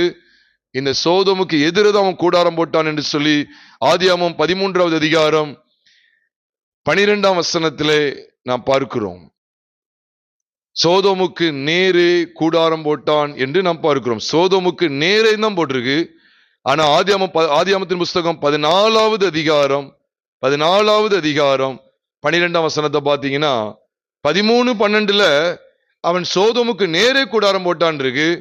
ஆதியாகமம் 14:12 பாத்தீங்கன்னா அவன் எங்க குடியிருந்தானா? சோதோமிலே குடியிருந்தபடியால் அப்படின்னு சொல்லி பைபிள் சொல்லுது. சோதோமுக்கு நேரதான் கூட கூடாரம் போட்டான். ஆனா பாத்தீங்களா, பாவம், ஆசை, இச்சைகள் சும்மாவே விடாது. ஒரு காரியத்தை இச்சித்து ஒரு மனுஷன் தூரத்துல இருந்து பார்த்துட்டு இருக்கான்னா அவனுக்கு என்ன தோணும் தெரியுமா? அதை கிட்ட போய் பார்க்கணும், சொல்லும்போது அவர் முதல்ல கிட்ட, அதுக்கப்புறம் தொட்ட அப்படின்னு சொல்ற மாதிரி தொட்டு பார்க்கணும் அப்படிங்கிறதுக்கு போயிடுவான். ஏன்னா அந்த அளவுக்கு பாவமானது ஈர்த்து கொண்டே இருக்கிறது. உலகத்தின் லௌகீக இச்சைகள் பல கோணங்களிலே நம்மை ஈர்த்து கொண்டே இருக்கிறது. அவைகளுக்கு ஜாக்கிரதை. அதனால்தான் பிரியமானவர்களே, ஆபிரகாமின் சந்ததி கிறிஸ்துவின் சந்ததி என்று அறியப்படுவதற்கு காரணம் என்ன? லோத்து சோரம் போகிறது போல அவர்கள் சோரம் போக இடம் கொடுக்கவில்லை. லோத்துக்கு என்ன தெரியுமா? ஆரம்பத்தில் இருந்த எகிப்து. இதெல்லாம் பார்க்கும்போது இது எதை காண்பிக்குன்னா, வனாந்தரத்தில் இஸ்ரவேல் ஜனங்கள் வழிநடத்தப்பட்ட போது அவர்கள் பாருங்க எகிப்தை துண்டிச்சிட்டு தான் வனாந்தரத்துக்கு வந்தாங்க, தேவ நடத்தலுக்கு வந்தாங்க. ஆனா இருதயங்களிலே எகிப்துக்கு போயிட்டாங்களா? போகலையா? போய்விட்டார்கள். நம்ம எல்லாருக்கும் தெரியும். அப்போஸ்தலர் நடபடிகள் 7வது அதிகாரத்திலே 39வது வசனத்தை நாம் பார்க்கும்போது, அவர்கள் மோசைக்கு கீழ்ப்படிய மனதில்லாதவர்களாய் அவர்கள் தங்கள் இருதயங்களில் எகிப்துக்கு திரும்பி என்று வேதத்தில் எழுதப்பட்டிருக்கு. யோசிச்சு பாருங்க, அவங்க சரீர பிரகாரமா எகிப்துக்கு போகல, லோத்து மாதிரி எகிப்துக்கு போகல. ஆனா இருதயத்துல என்னதான் இருக்கு? எகிப்தை கொண்டு வந்து விட்டார்கள். அதனாலதான் இவனுக்கு ஏன் சோதோம் கொமோரா பட்டணம் நல்லா இருக்கு அப்படின்னு கேட்டா, அதை தேவன் அழிக்கிறதுக்கு முன்பாக அது எப்படி தெரிஞ்சதா? கர்த்தருடைய தோட்டத்தை போலவும் எகிப்து தேசத்தை போலவும் இருந்ததாம். யாருக்கு? யாருடைய பார்வையில் எப்படி தெரிஞ்சது? அவனுடைய பார்வைக்கு அப்படி தெரிஞ்சது. எகிப்து அவன் வாழ்க்கையில பார்த்திருப்பானா? அதான் ஃபர்ஸ்ட் டைம். கொடுமான வரைக்கும் அதான் ஃபர்ஸ்ட் டைம் வந்திருப்பான். எத்தனையோ பல நூற்றுக்கணக்கான மைல்களை கடந்து ஊர் என்கிற பட்டணத்திலிருந்து ஆரானுக்கு வந்தார்கள். ஆரானிலிருந்து எவ்வளவு மைல்கள் கடந்து அவர்கள் கானானுக்கு வந்தாங்க. இவ கானானிலிருந்து எகிப்துக்கு வர்றது என்னது சாதாரணது இல்லை. அதான் அவர்கள் எப்படியோ வந்திருக்கிறாங்க. எகிப்தை பார்த்தோன்னு அவனுக்கு ரொம்ப பிடிச்சிடுச்சு.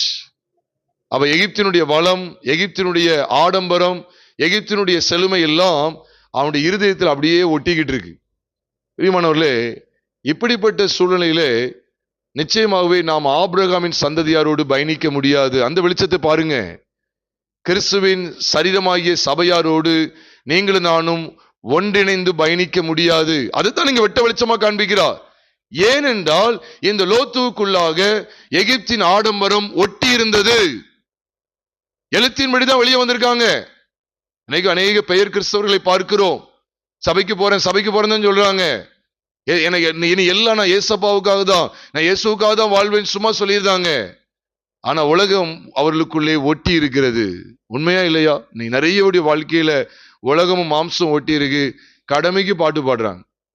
சில ஊழியர்களை பாருங்க, டாம் டியூன் பயங்கரமா சத்தியத்தை பேசுவாங்க. ஆனா அவங்களுடைய தனிப்பட்ட வாழ்க்கையில அவங்கள்ட்ட யாராவது ஒண்ணு கோபமா பேசிட்டாங்கன்னா அவ்வளவுதான், மிருகமா நடந்துக்கிடுவாங்க. அப்ப அவ்வளவு பிரசங்கம் பண்ணி என்ன செய்ய?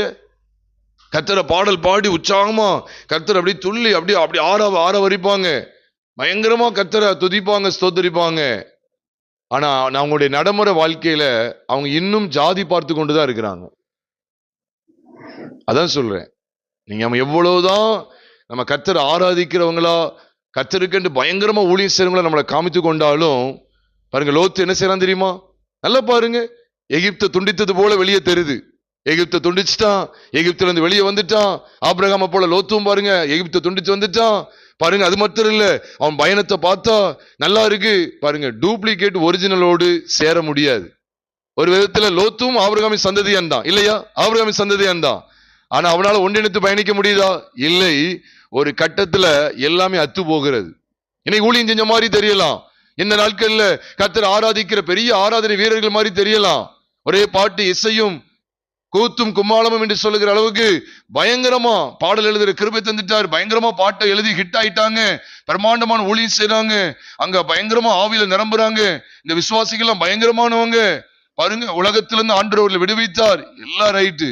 நடைமுறை வாழ்க்கையில உலகம் முட்டி கொண்டுதான் இருக்கு. ஆண்டு என்ன வெளிச்சத்தை இந்த ஆதியாகமம் 13 காண்பிக்கிறார் என்றால், ஆபிரகாமின் சந்ததியாகிய கிறிஸ்துவின் சந்ததியோடு பாருங்க இன்னொரு விதமான போலியான மார்க்கம், போலியான டூப்ளிகேட் ஆபிரகாமின் சந்ததி இருக்குது. அது இணைந்து பயணிக்க ரொம்ப நாளா பயணிக்க முடியாது, அது அத்துட்டு போயிரும். ஏன்னா உள்ள எகிப்து வந்ததுக்கு பிறகு ஒன்றிணைந்து பயணிக்க முடியாது. நமக்கும் அப்படிதான். இப்ப நம்ம தான் எல்லாம் இருக்கிறோம், ஆண்டவருக்குள்ள வைராக்கியமா இருக்கும் அப்படின்னா, யாரெல்லாம் தாராளமாய் உலகத்துக்கும் மாம்சத்துக்கு இடம் கொடுக்காங்களோ அவங்களோடு உண்மையான தேவ பிள்ளைகள் இணைந்து பயணிக்கவே முடியாது. இது திட்டவட்டம். அதுதான் இந்த சந்ததியில காண்பித்து கொடுக்கிறார். அதனாலதான் அப்போஸ்தலனாகிய பவுலுடைய நாட்களில் சரி, யோவானுடைய காலத்திலே, பேதுருடைய காலத்திலே அநேக கள்ள தீர்க்கதரிசிகள் வாழ்ந்தார்கள். அவர்களுக்கும் மெய்யான உண்மையான அப்போஸ்தலர்களுக்கும் எவ்விதமான சம்பந்தமும் கிடையாது. ஒரு காலத்துல ஒன்றா பயணிச்சிருக்கலாம், ரொம்ப நாள் நீடிக்காது, அது ரொம்ப நாள் நீடிக்காது. அதனாலதான் அவங்க என்ன செஞ்சாங்கன்னா, அவர்கள் வேறு நாங்கள் வேறு. கலாத்தியர் 2வது அதிகாரம் 3ஆம் வசனம் 4ஆம் வசனத்துல சொல்லும் போதே சொல்றாரு, கள்ள சகோதரர்கள், பக்க வழியாய் நுழைந்த கள்ள சகோதரர்கள், அவர்களுக்கு நாங்கள் ஒரு நாளிகை ஆகிலும் அவர்களுக்கு இணங்கவில்லை என்று சொல்லுகிறார்கள். சகோதரர்கள் தானே கள்ள சகோதரர்கள். ஒரு நாளிகைன்னு என்ன அர்த்தம்? 1 மணி நேரம் கூட அவங்களுக்கு நாங்க எசஞ்சே போக மாட்டோம். அவ்வளவு தெளிவாய் கர்த்தருடைய சபையை வழிநடத்தினார்கள். பிரியமானவர்களே, அப்போ இந்த லோத்துவை நாம் பார்க்கும்போது எதற்கு அடையாளமா இருக்கிறான்னு சொன்னா, உண்மையான புது உடன்படிக்கையின் சபையோடு போலியான புது உடன்படிக்கையின் சபையின் தோற்றத்தை அணிந்து, ஆட்டுக்குட்டியின் வேஷத்தை தரித்து, ஆட்டுத்தோலை போர்த்து கொண்டு வருகிற ஓனாய் தான். லோத்து இவ்வளவு குச்சப்படுத்த நினைக்காதீங்க. அவனுக்குள்ளே உலகத்துக்குரிய காரியங்கள் இருந்தது. நான் இருக்கிற வசனத்தை வச்சு உங்களோடு பகிர்ந்து கொள்றேன். எகிப்தை போல தெரிஞ்சவன ஓடுறான் பாருங்க. அப்போ பழைய அந்த பாவம் அவனை இழுக்கு. ஆரம்பத்துல தடுமாறி எகிப்துக்குள்ளே போன மனுஷன் இப்ப எகிப்தினுடைய ஆசாபாசங்களுக்குள்ளே அவன் சிக்கி கொண்டு அந்த எகிப்தினுடைய மேன்மை அவன் பார்த்து வந்ததுனால இப்ப இன்னொன்னு எகிப்தை போல தெரிஞ்சுனோன்னு அவனுடைய பயணத்தை அதை நோக்கி பயணிக்க ஆரம்பிக்க துவங்கினான். பிரியமானவர்களே, இதுதான் ரொம்ப கவனமா இருக்கணும். ஆதிகால திருச்சபையில் இப்படிதான் இருந்துச்சு. எபேசு சபையை சொல்லும் போதே சொல்றார், அப்போஸ்தலர் அல்லாதவர்களை நீ அப்போஸ்தலர் அல்ல என்று என்பதை கண்டறிந்ததை நான் அறிந்திருக்கிறேன்னு சொல்லி சொன்னார். அப்ப ஆதி நாட்கள் என்ன பலப்பரிச்சை இருந்தது என்றால், அப்போஸ்தலர்கள் சொல்லிக்கிட்டே உங்களுக்கு கூட வருவாங்க. அப்ப லோத்துவும் ஆபிரகாமின் சந்ததி தான் கூட வர்றான். ஆண்டுடைய பார்வையில் ஆபிரகாமின் சந்ததியே கிடையாது. இவனுக்குள்ளே உலகம் இருந்தது, எகிப்து இருந்தது. சோரம் போய் அவன் என்ன செய்கிறான்? பின்வாங்கி போகிறான். பாருங்க, இப்படிப்பட்ட சூழ்நிலையிலே தேவன் என்ன செய்தார் என்றால், ஆபிரகாமின் பட்சத்தில் அவர் நிற்கிறார். கர்த்தருடைய பரிசுத்த நாமத்துக்கு மகிமை கனம் உண்டாவதாக. 11ஆம் வசனத்திலே நாம் பார்க்கிறோம், அப்பொழுது லோத்து யோர்தானுக்கு அருகான சமபூமி முழுவதையும் தெரிந்து கொண்டு கிழக்கே பிரயாணப்பட்டு போனான். இப்படி அவர்கள் ஒருவரை ஒருவர் விட்டு பிரிந்தார்கள் என்று நாம் பார்க்கிறோம். அவனுடைய பிரயாணத்தினுடைய காரியத்தை நாம் கவனிப்போம் என்றால், அந்த பயணத்திலே பலிபீடம் இல்லை பிரியமானவர்களே. மாம்சத்துக்கு உட்பட்டு பாருங்க, லோத்துவின் சந்ததியை பாருங்க, மாம்சத்துக்கு உட்பட்டு உலகத்தை தழுவி கொண்டிருக்கிற அந்த சந்ததிக்குள்ளே பலிபீடம் இல்லை, சிலுவை இல்லை என்பதை அறிந்து கொள்ள வேண்டும். இது எதுக்கு அடையாளமா இருக்கு தெரியுமா?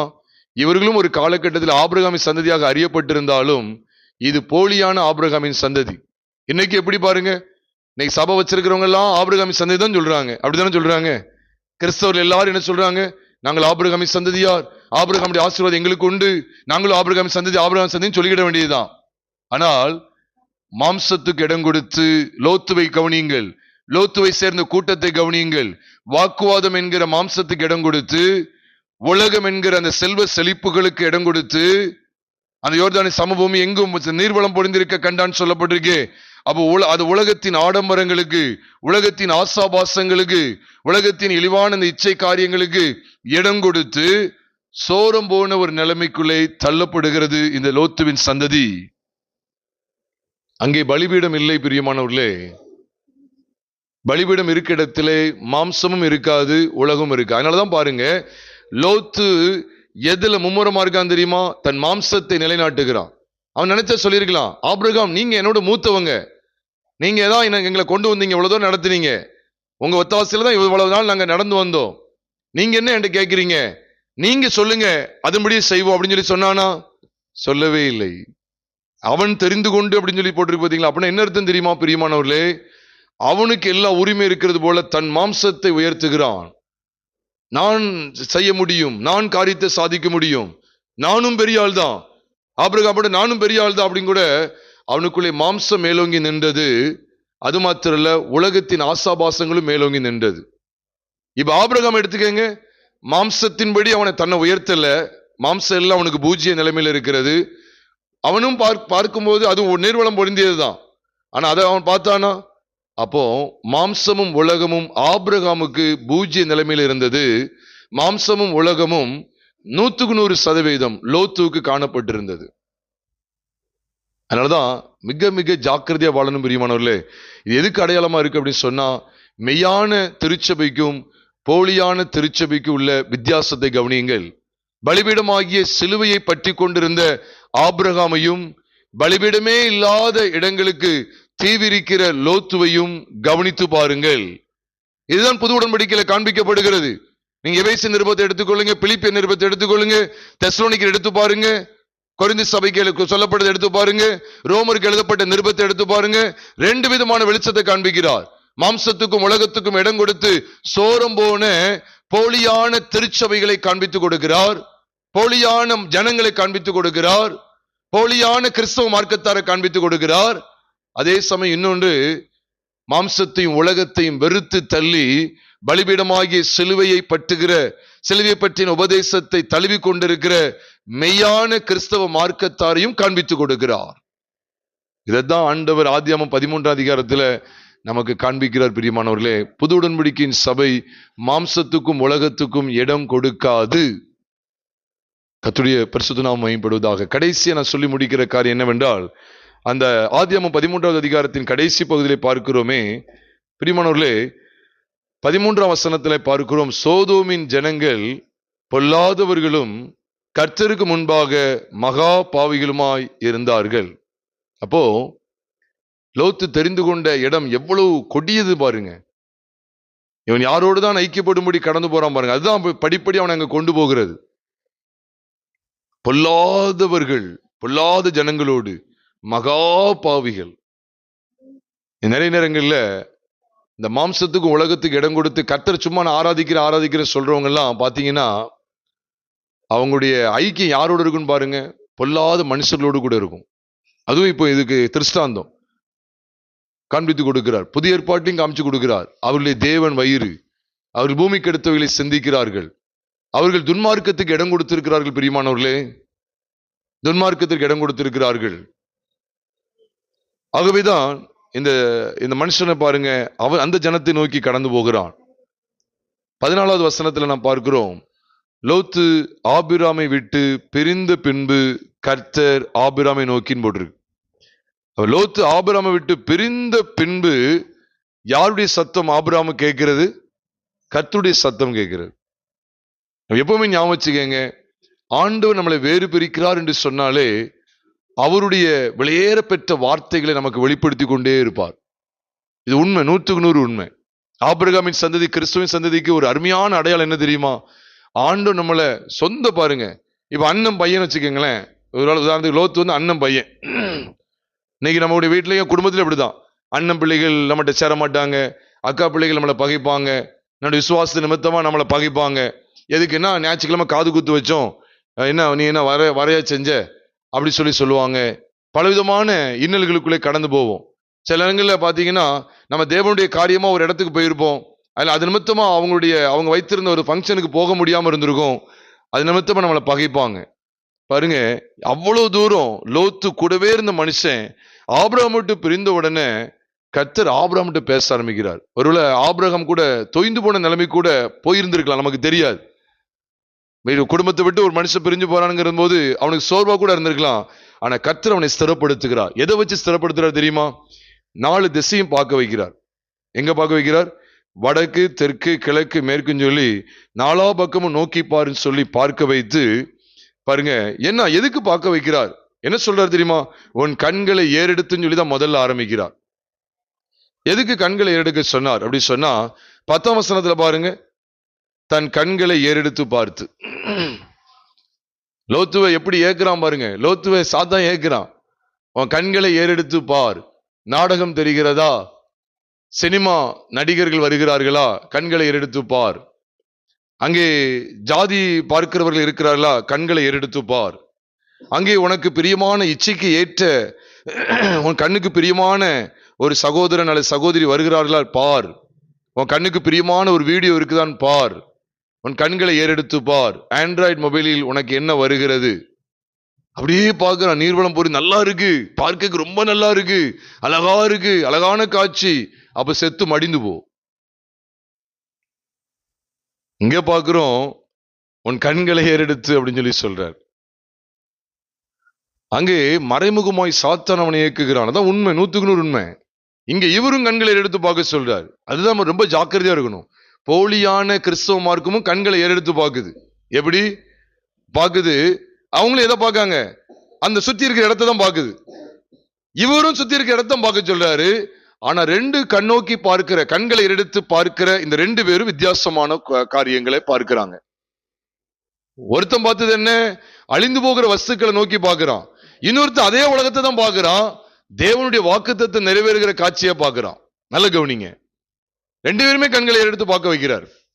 எதுக்கு இது உங்களோட பகிர்ந்து கொள்றேன்னு சொன்னா, என்னைக்கும் பாருங்க பைபிளை பார்க்காங்க.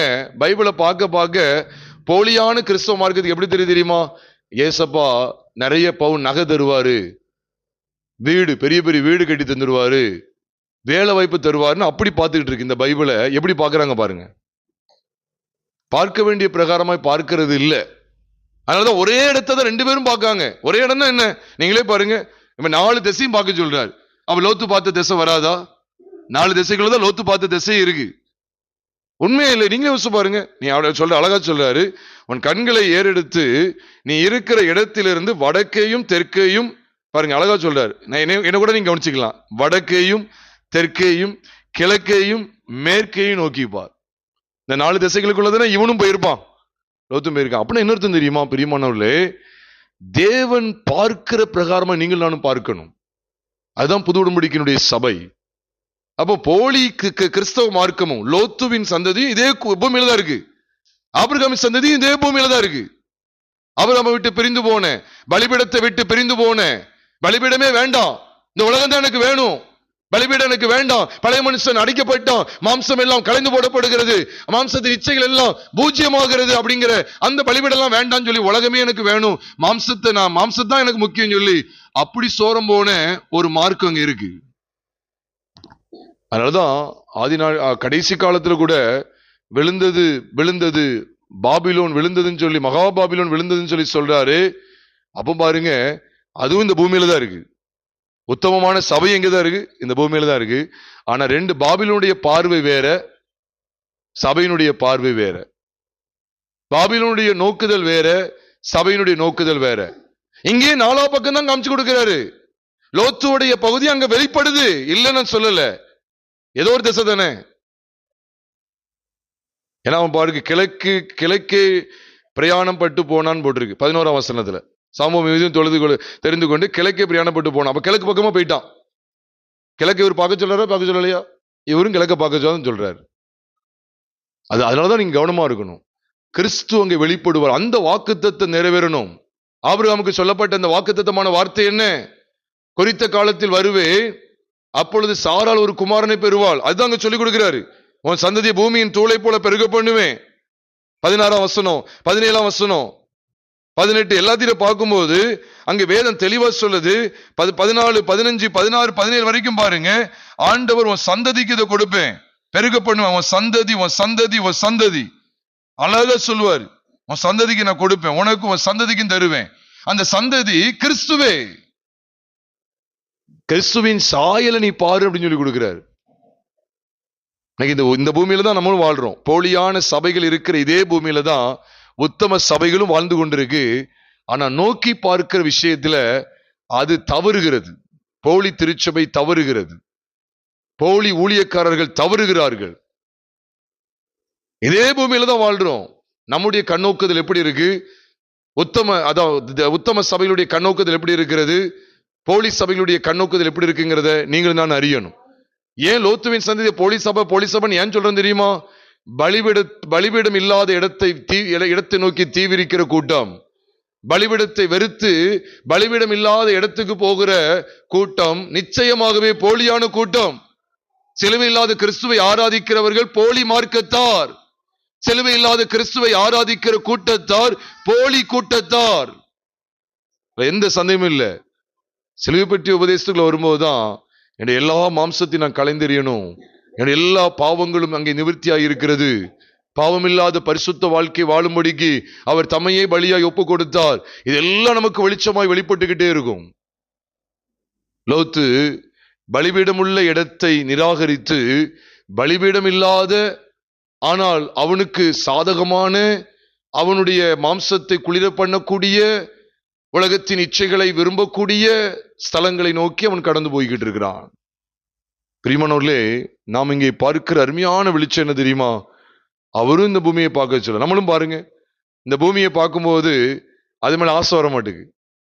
ஆனா போலி கூட்டத்தார் இருக்காங்களே, போலி கிறிஸ்தவ மார்க்கத்தார் இருக்காங்களே, அவர்கள் இந்த உலகத்தை பார்க்கும்போது எப்படி இருக்கு? அந்த காரை வாங்கிடணும், அப்படிப்பட்ட ஒரு வீட்டை கட்டிடணும், அவ்வளவு பவுன் நகையை நம்ம வாங்கிடணும். நம்மளும் அப்படியே தான் பார்க்கிறோம். அவன் போன கிழக்கதை நம்மளும் பார்த்தா அது மேல ஆசை வரமாட்டுக்கு. அதனாலதான் பிரியமானவர்களே, நம்முடைய பார்வை எப்படிப்பட்டது? அதுதான் தேவன் பார்க்கிறார். இப்ப லோத்து இடத்துல கர்த்தருடைய வார்த்தை இல்ல, எந்த இடத்துல கர்த்தருடைய வார்த்தை இருக்குதோ, உண்மையிலே சொல்றேன், அந்த மனுஷனிடத்துல அவனுடைய பார்வை வித்தியாசமா இருக்கும். லோத்து இடத்துல கர்த்தருடைய சத்தம் இருக்குதா? கர்த்தருடைய வார்த்தை இருக்குதா? இல்ல. நீ பொலியான மார்க்கம் சொல்லிக்கிட்டு இருக்கு. எங்கிட்ட ஆண்டவர் பேசிட்டாரு, இந்த பேசி பயங்கரமா தீர்க்கதரிசனமா இடைப்பட்டார், பேசினார் ஆண்டவர் இந்த வருஷத்துல ஏதோ ஒன்று செய்ய போறேன்னு சொல்லியிருக்காரு. கர்த்தர் பேசுனதே கிடையாது. கர்த்தர் யார்கிட்ட பேசுவாரு?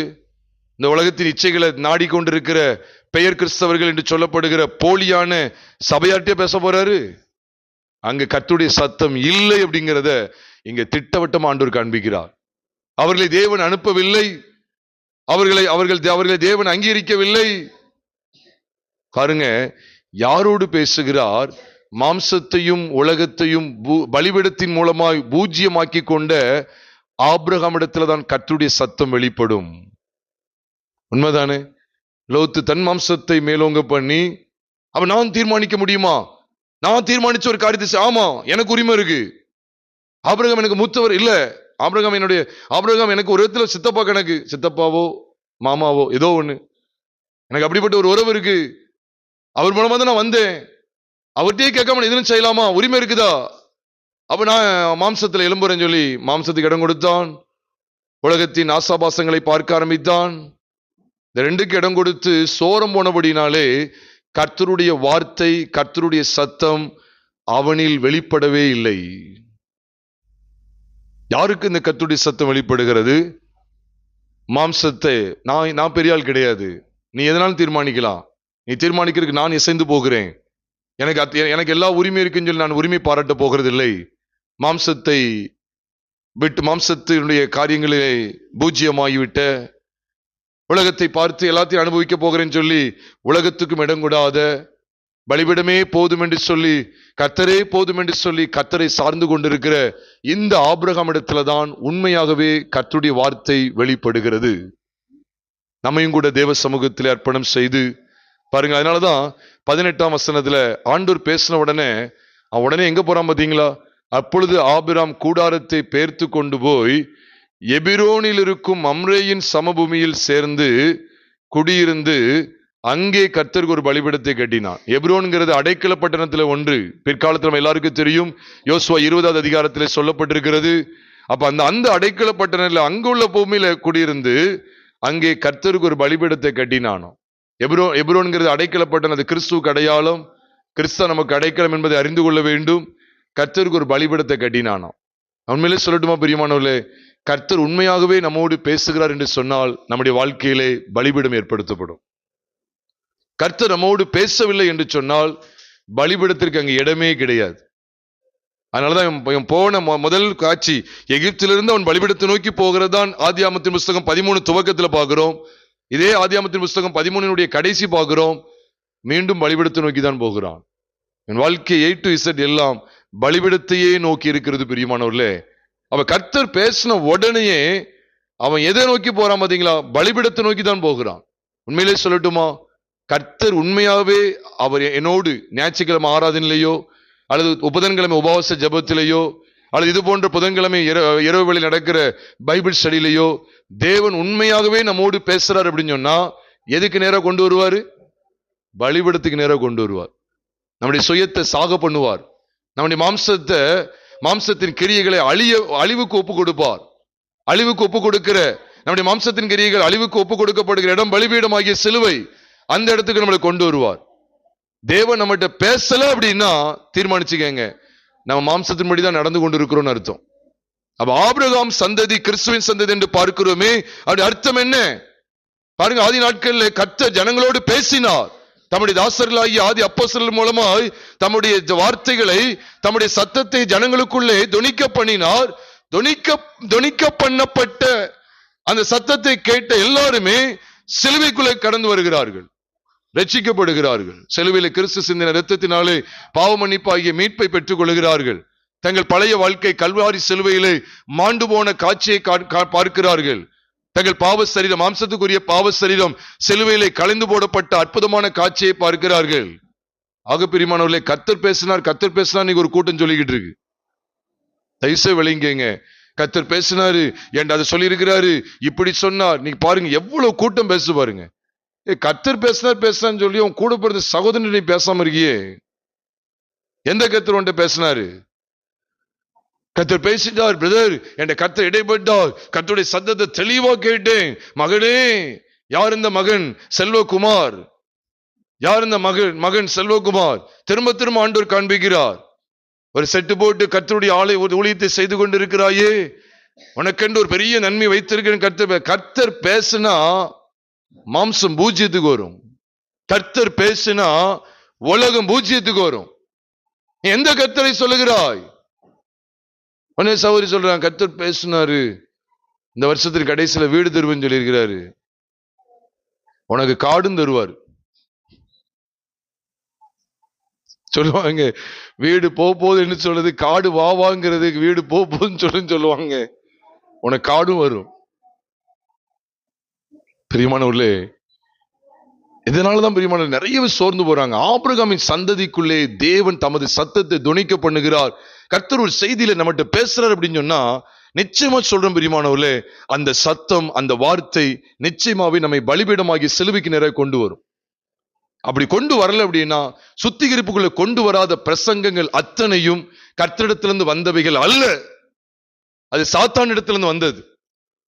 ஒரு பிரசங்கத்தை கேட்டு நீ உலக சந்தோஷத்துல நீ களி கூறுகிறாய் என்று சொன்னால் அந்த பிரசங்கம் கர்த்தரிடத்திலிருந்து வந்தது அல்ல. ஒரு பிரசங்கம் வருதா, அது நம்மளை பரிசுத்தத்துக்கு நேரம் நடத்துது. அந்த பலிபீடத்துல அந்த பலிபீடத்தை நோக்கி கொண்டு வருது. உனக்கு அர்ப்பணி, ஒப்பு கொடு, உன் மாம்சம் தகனிக்கப்பட அர்ப்பணிங்கிற அந்த பலிபீடத்துக்கு நேரம் என்னை கொண்டு போகல அப்படின்னு சொன்னா அந்த வார்த்தைகள் தேவனிடத்திலிருந்து வந்தது அல்ல. அதனாலதான் இங்கே பார்த்து வருகிறோம், பைபிள் ஸ்டடியில தியானிக்கிறோம், ஆபிரகாமோடு தேவன் இடைப்பட்டார். இடைப்பட்டதனுடைய பிரதிபலிப்பு என்னன்னு கேட்டா, அவன் பலிபீடத்தை நோக்கி வருகிறான், பலிபீடத்தை கட்டுகிற மனுஷனாய் மாறுகிறான், மீண்டும் பலிபீடத்தை கட்டுகிறான். நிச்சயமாவே பிரியமானவர்களே, தேவன் நம்மோடு பேசினால் நாம் முழுமையான அர்ப்பணிப்புகளை வருவோம். இல்லாவிட்டு என்ன செய்வோம் தெரியுமா? கடமைக்கு சர்ச்சுக்கு போறது, கடமைக்கு இது வருது, சண்டை போடுறது. வீடுகள் எவ்வளவு சண்டை பார்த்தீங்களா? தெருக்கள் எவ்வளவு சண்டை போடுகிற கிறிஸ்தவங்களை பாருங்க. சாட்சியற்ற வாழ்க்கை. ஆனா வாரம் வாரம் பிரசங்க கேட்காங்க. நீ யாரு சத்தத்தை கேட்கிறாய்ங்கிற எனக்கு டவுட் இருக்கு. அது தேவனுடைய சத்தம் அல்ல. நம்ம இருக்க இடத்துல நம்ம தலைகளை தாழ்த்தி ஒப்பு கொடுப்போமா? பரிசுத்தமுள்ள எங்கள் பரலோக தேவனே, இந்த வேதபாட விளையாடப்பட்ட சத்தியங்களை எங்களுக்கு கற்றுக் கொடுத்த தயவுக்காய் ஸ்தோத்திரம் ஆண்டவரே. எகிப்திலிருந்து கானானுக்கு வந்த காட்சி, கானானிலிருந்து மீண்டும் எகிப்து என்கிற ஒரு காட்சிக்கு அடையாளமா இருக்கிற சோதோமுக்கு போகிற காட்சி, வாக்குவாதம், லோத்து, ஆபிரகாம், கர்த்தருடைய சத்தம், சோதோமின் ஜனம், இதெல்லாவற்றையும் குறித்த காரியங்கள் எங்களுக்கு திறம்பட நீர் வெளிப்படுத்தி காண்பிக்கிறீரே. இவைகளை நாங்கள் பார்க்கும்போது உண்மையாகவே செல்வியை பற்றிய உபதேசம் கெட்டு போகிறவர்களுக்கு பைத்தியமாய் இருக்கிறது, ரட்சிக்கப்படுகிற நமக்கோ அது தேவபலனாய் இருக்கிறது என்று சொல்லும்போது, லோத்துவை சார்ந்தவர்களும் கெட்டு போகிறவர்களாய், செல்வியை பற்றிய உபதேசம் அவர்களுக்கு பைத்தியமாய் காணப்படுகிறதையும், ஆபிரகாமின் சந்ததிக்கோ அது தேவபலனாய் இருக்கிறது என்பதையும் எங்களுக்கு காண்பித்துக் கொடுக்கிறீரே. நாங்கள் தெளிவுள்ளவர்களாய், பரிசுத்தம் உள்ளவர்களாய் காணப்பட கர்த்தங்களுக்கு வெளிப்படுத்தி தந்த எல்லா வார்த்தைகளுக்காய் ஸ்தோத்திரம் ஆண்டவரே. தகப்பனே, நான் ஏதோ தியானித்தோம் போனோம் என்று சொல்லி இருந்து விடாமல் தியானித்த வார்த்தைகளிலே நிலைத்திருக்கிற கிருபை எங்களுக்கு தாங்க. வந்திருக்கிற யாவரையும் கர்த்தர் ஆசீர்வதிங்க. உடைய பிள்ளைகளுடைய குடும்பங்களில் கர்த்தர் பலமாய் கிரியை செய்து தொடர்ந்து குடும்பத்தின் பிள்ளைகள் யாவருக்கும் உடைய நன்மையை கர்த்தர் கட்டளையிடுங்க. எங்கள் கர்த்தராகிய இயேசு கிறிஸ்துவின் நாமத்தில் ஜெபிக்கிறோம் நல்ல பிதாவே, ஆமென்.